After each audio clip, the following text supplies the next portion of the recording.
After your client has left, cleanup is a breeze, but it is essential. Of course, you want everything to be sanitary, and this is where those alcohol pads come into play.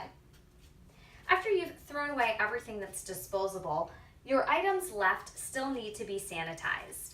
Your client has been touching them, and you want to make sure they're clean for the next client. Take some alcohol prep pads, and you can just wipe down your bib clips because they were around your client's hair and around their neck, and we all know sometimes a little drool can come out too when you're getting your teeth whitened. So you want to clean that.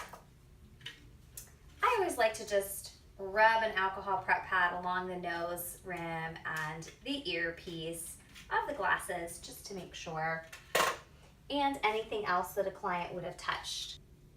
If you're using the teeth whitening machine like this, you'll want to clean this off. It's great to go ahead and wash it in the sink with hot soapy water, but then additionally, you want to just give it a good sanitation scrub wipe with an alcohol prep pad. Now hopefully it didn't touch the client's mouth, and so this is just precautionary.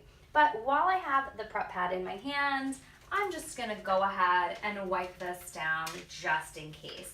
Again, all of this is just making sure, keeping everything sanitary and great and ready for your next client.